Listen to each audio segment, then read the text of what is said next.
Friends, welcome to Prep Gems. आज का हमारा टॉपिक है आर्टिकल्स। आर्टिकल्स दो तरह के होते हैं, इंडेफिनिट आर्टिकल और डेफिनिट आर्टिकल। इंडेफिनिट आर्टिकल्स के अंदर दो आते हैं, article A and article an. Indefinite articles हम ऑलरेडी कवर कर चुके हैं इससे पहले वाले लेक्चर में। आपको उसका लिंक नीचे दिए गए डिस्क्रिप्शन में मिल जाएगा, तो आप वहाँ पे जाके इंडेफिनिट आर्टिकल से रिलेटेड फुल लेक्चर देख सकते हैं। आज हम कवर करने जा रहे हैं डेफिनिट आर्टिकल। डेफिनिट आर्टिकल के अंदर आता है आर्टिकल द।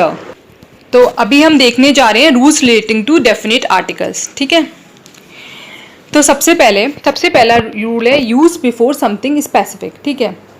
अगर आप किसी स्पेसिफिक चीज़ की बात कर रहे हैं वहाँ पे आप आर्टिकल द का यूज़ करेंगे। जैसे कि who is the best player in your team, ठीक है। इसमें आप एक टीम आप पूछ रहे हो कि तुम्हारी टीम में बेस्ट प्लेयर कौन है। अगर आप सिर्फ प्लेयर की बात करते तो पूरी टीम में कितने सारे प्लेयर होते हैं, ठीक है। आपने उसमें से भी पूछा द बेस्ट प्लेयर, तुम्हारी टीम में सबसे अच्छा प्लेयर कौन है, तो आपने एक स्पेसिफिक चीज़ का बात कर दी ना कि आपको क्या जानना है सबसे अच्छे प्लेयर के बारे में। तो इसलिए आप द बेस्ट प्लेयर के आगे लगाएंगे article the. We live in the same colony, हम सेम कॉलोनी में रहते हैं, हम एक ही कॉलोनी में रहते हैं, ठीक है। तो इसमें बोलने वाले को क्लियर और सुनने वाले को पता है वो किस कॉलोनी की बात कर रहा है, इसलिए इसमें भी आर्टिकल द का यूज़ करेंगे। दूसरा, when it is clear from situation which people और thing we mean.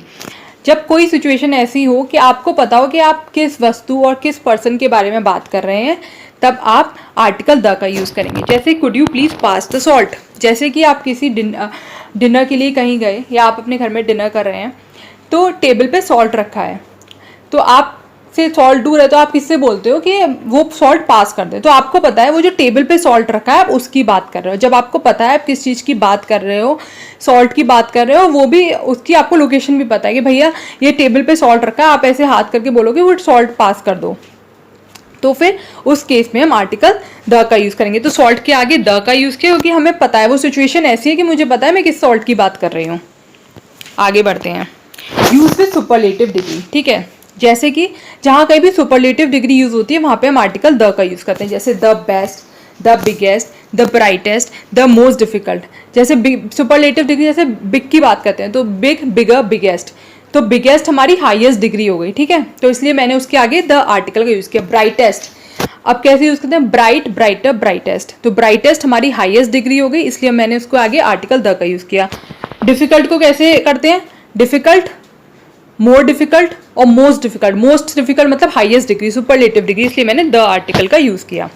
Comparative degree, अगर आप कंपैरिजन करते हैं, मतलब कंपैरेटिव डिग्री जहाँ पे तुलना होती है, ठीक है, ऐसे केस में हम आर्टिकल द का यूज़ करते हैं। जैसे कि पैरेलल इंक्रीज और decrease of two things in sentence. जैसे एक सेंटेंस में दो चीज़ों की बात कर रहे हैं और वो पैरेलली इंक्रीज या डिक्रीज हो रही हैं, बढ़ रही हैं, कम हो रही हैं पैरेलली, उस केस में हम आर्टिकल द का यूज़ करते हैं। जैसे the more one earn, the more one learn, the more one earn.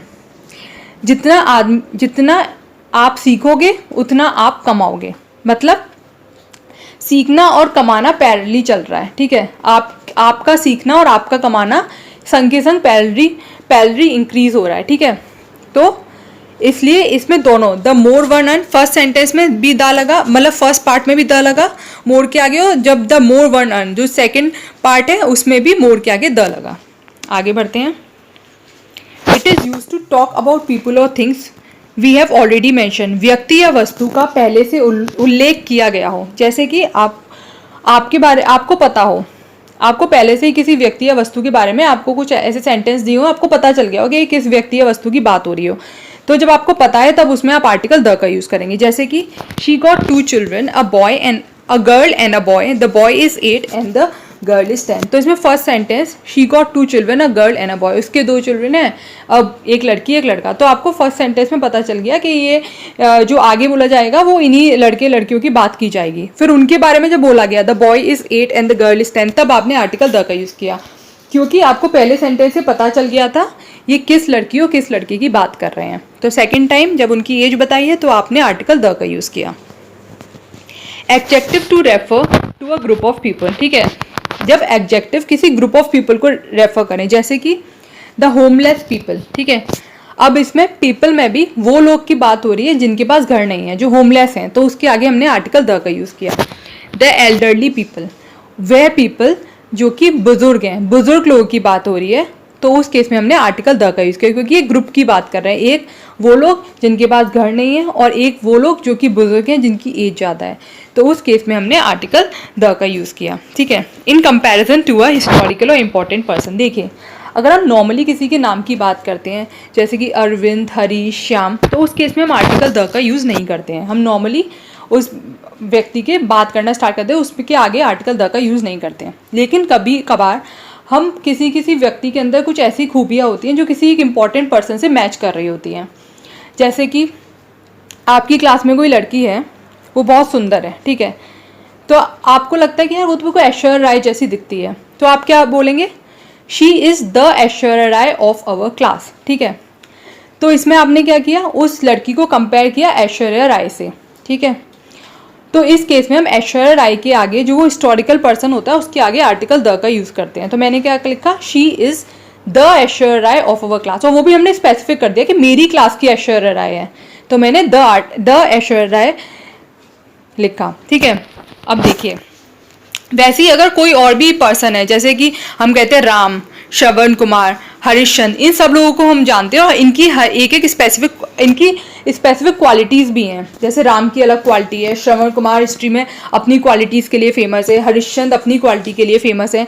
तो जब किसी व्यक्ति को हम इनसे कंपेयर करेंगे तो हम इन जो इम्पोर्टेंट पर्सन के आगे द आर्टिकल का यूज़ करेंगे, और अगर हम स्पेसिफिक भी कर दें उसे तो हम आर्टिकल द का यूज़ करेंगे। जैसे नॉर्मली मैं बोलती हूँ कि my mother is a Sita, ठीक है, मतलब मैं अपनी मदर को सीता से कंपेयर कर रही हूँ। लेकिन अगर मैं ऐसे बोलती हूँ, my mother is the Sita of my family, जब मैंने उसको स्पेसिफिक कर दिया, मतलब अपनी फैमिली में स्पेसिफिक कर दिया, तब मैं आर्टिकल द का यूज़ करूँगी। ठीक है, ऐसे जब भी हम किसी हिस्टोरिकल पर्सन से कंपैरिजन करते हैं, उसे स्पेसिफिक भी बना देते हैं, तब हम आर्टिकल द का यूज़ करते हैं। आगे बढ़ते हैं। Not used before the name of diseases, जैसे कि नॉर्मली डिसीजेस के नेम के आगे आर्टिकल द का यूज़ नहीं होता है, लेकिन कुछ एक डिसीजेस ऐसी हैं जिनके आगे हमें आर्टिकल द का यूज़ करना पड़ता है। जैसे मीजल्स की बात करेंगे, प्लेग, फ्लू, मम्स, ये सारी जो डिसीजेस हैं इनमें आप आर्टिकल द का यूज़ करेंगे, बाकी किसी डिसीज़ में आर्टिकल द का यूज़ नहीं करेंगे। नेम ऑफ जोग्राफिकल एरिया, जैसे कि आप डायरेक्शंस की बात करते हैं, east, north, south, west, left, right, उस केस में आप आर्टिकल द का यूज़ करते हैं। इसमें एक्सेप्शन क्या है? अगर ये सिंपल दिया हुआ है नॉर्थ, ईस्ट, वेस्ट, साउथ, तो आप आर्टिकल द का यूज़ करते हैं। लेकिन अगर इन डायरेक्शन से पहले कोई वर्ब लगी हुई है, इमीडिएटली इस डायरेक्शन से पहले एक वर्ब लगी हुई है, जैसे कि we have to walk east to reach the mall, मतलब जो डायरेक्शन है ईस्ट उससे पहले हमने वर्ब लगा दी वॉक। ठीक है, अगर इस तरह कोई वर्ब लगी हुई है तो उस केस में आप आर्टिकल द का यूज़ नहीं करेंगे। लेकिन अगर वर्ब नहीं होती तो आप आर्टिकल द का यूज़ कर देते, जैसे the medical store is to the left, तो लेफ्ट के आगे कोई वर्ब नहीं है ना, तो इसलिए मैंने आर्टिकल द का यूज़ किया। लेकिन ईस्ट के आगे वर्ब लगी हुई थी वॉक, तो आर्टिकल द का यूज़ नहीं किया। आगे बढ़ते हैं। और इसका एक और एक्सेप्शन है कि जैसे इस तरह दिया हो नॉर्दर्न, सदर्न, वेस्टर्न, ईस्टर्न, मतलब ERN लगा हो, जैसे नॉर्दर्न हो गया, सदर्न, वेस्टर्न, ईस्टर्न, तो उस केस में हम आर्टिकल द का यूज़ नहीं करेंगे। जैसे कि वेस्ट बंगाल, हम कैसे बोलेंगे? West Bengal is in eastern India, हम आर्टिकल द का यूज़ नहीं करेंगे। ग्रुप ऑफ आइलैंड्स, द्वीपों के नाम के आगे भी आर्टिकल द का यूज़ होता है, जैसे the Philippines, the Caribbean, the Andaman and Nicobar island, the Lakshadweep. ठीक है, countries with words as states, union, kingdom, republic, emirates, united coast, जिन कंट्रीज़ के नामों में इस तरह के वर्ड्स होते हैं, जैसे यूनियन हो गया, किंगडम हो गया, रिपब्लिक हो गया, इस तरह के अगर वर्ड्स दिए होते हैं तो फिर आप उनके नामों के आगे द का यूज़ करते हैं। जैसे कि the United states of America, अब इसमें यूनाइटेड आ रहा है तो इसलिए मैं इसके आगे द लगाऊंगी। द यूनाइटेड किंगडम, यूनाइटेड आ रहा है तो इसलिए द लगाया। द यूनाइटेड नेशंस, तो मैंने फिर द लगाया। तो ये वर्ड्स आप देख लीजिएगा, अगर कंट्री के नाम में आ रहे हैं तो आप द लगाएंगे, नहीं आ रहे तो नहीं लगाएंगे। कंट्रीज विद प्लूरल नेम, जैसे कई कंट्रियों के प्लूरल नेम होते हैं, उनके आगे ऐसा लगा होता है, जैसे नीदरलैंड हो गया, वेस्ट इंडीज़ हो गया, इस केस में भी आप आर्टिकल द का यूज़ करेंगे। लेकिन अगर किसी कंट्री की जनरल बात करें, प्लूरल नेम नहीं है उनके, जैसे अमेरिका, अरब, ये प्लूरल नेम नहीं है, तो इसमें आप आर्टिकल द का यूज़ नहीं करेंगे। कैनाल और चैनल, जैसे the English channel, the Panama canal, the Swiss canal, इसके आगे आप आर्टिकल द का यूज़ करते हैं। रिवर्स के नेम के आगे आप आर्टिकल द का यूज़ करते हैं। The Gangas, the Krishna, the Kaveri. Seas, जैसे the Arabian sea, the Aral sea, इन सब नाम के आगे आप आर्टिकल द का यूज़ करेंगे। ओशियंस के नाम के आगे the Indian ocean, the Atlantic ocean, इन सब के आगे आप आर्टिकल द का यूज़ करेंगे। गल्फ़ के आगे the gulf of Mannar, the gulf of Kutch, इन सब के आगे आर्टिकल द का यूज़ होगा। बे के नाम जैसे द बे ऑफ बंगाल, इनके आगे आर्टिकल द का यूज़ होगा। अब देखते हैं नेशनैलिटीज़, राष्ट्रीयता।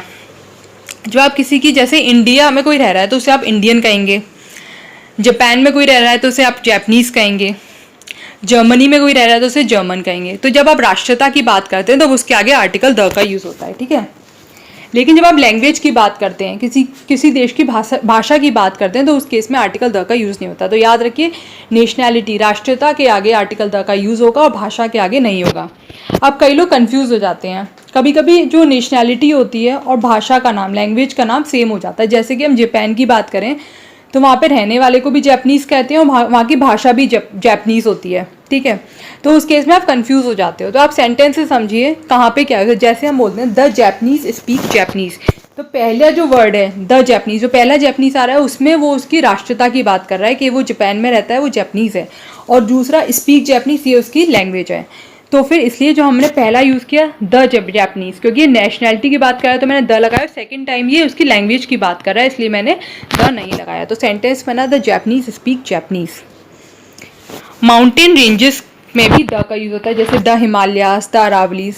लेकिन जब आप एक इंडिविजुअल माउंटेन की बात करते हो, जैसे कंचनजंगा, माउंट एवरेस्ट, तो उसमें द का यूज़ नहीं करते हैं।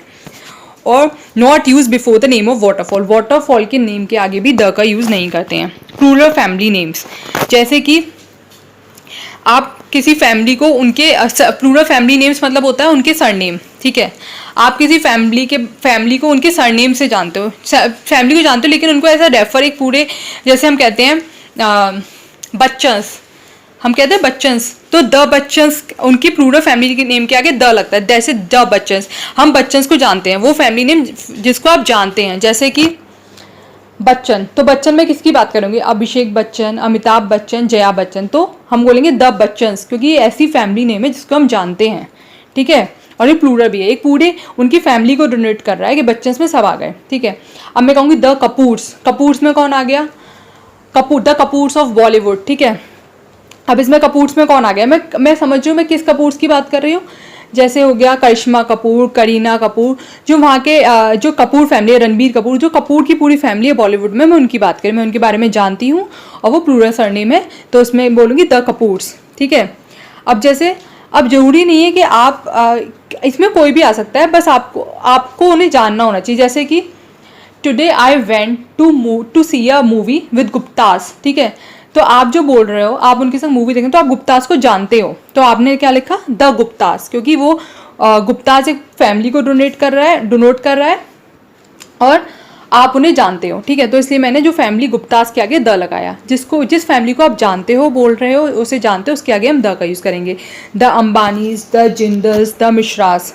डेकेड्स, ठीक है, दशक, जैसे the 90s, the 80s, the 60s, the 50s, तो डेकेड्स के आगे भी आर्टिकल द का यूज़ करेंगे। आगे बढ़ते हैं, म्यूजिकल इंस्ट्रूमेंट के आगे द का यूज़ करते हैं, जैसे the piano, the violin, the guitar, the flute. Ordinal, जैसे कि हम कहते हैं ना, जैसे क्लास में कहते हैं फर्स्ट आया, सेकंड आया, थर्ड आया, तो ये ऑर्डिनल्स होते हैं, तो इनके आगे हम आर्टिकल द का यूज़ करते हैं, the first, the second, the third, the last. लेकिन जो नंबर होते हैं 1 2 3, उनके आगे हम आर्टिकल द का यूज़ नहीं करते हैं। न्यूज़पेपर के नेम के आगे हम आर्टिकल द का यूज़ करते हैं, जैसे कि the Hindu, the economic times. Monuments के आगे हम आर्टिकल द का यूज़ करते हैं, the Taj Mahal, the Eiffel tower, the Qutub Minar. The things that are one, जो चीज़ सिर्फ एक ही होती है, जैसे मून की बात करते हैं, वो एक ही है, तो उसके आगे हम आर्टिकल द का यूज़ करेंगे, ठीक है। जो चीज़ सिर्फ एक ही है दुनिया में, उसमें आर्टिकल द का यूज़ करते हैं। The moon, the environment, the sun एक ही है, the sun, the atmosphere, the sky, the star, तो इन सब के आगे हम आर्टिकल द का यूज़ करते हैं। प्रेसिडेंट, गवर्नमेंट, पुलिस, इन सब के आगे हम आर्टिकल द का यूज़ करेंगे। बिफोर पॉलिटिकल पार्टी नेम, कोई पार्टी की बात कर रहे हो आप, पॉलिटिकल पार्टी की बात करो, तो उसके आगे आर्टिकल द का यूज़ करेंगे। तो फ्रेंड्स, आज की क्लास में हमने रूल्स देखे आर्टिकल द से रिलेटेड। हमने ये पढ़ा किस जगह आर्टिकल द का यूज़ करेंगे और किस जगह आर्टिकल द का यूज़ नहीं करेंगे। अगर आपको इस वीडियो में कुछ भी डाउट हो तो कमेंट सेक्शन में ज़रूर मेंशन करें और इस वीडियो को लाइक और चैनल को सब्सक्राइब भी करें ताकि आपको रेगुलर वीडियो के नोटिफिकेशंस मिलते रहें। Thank you.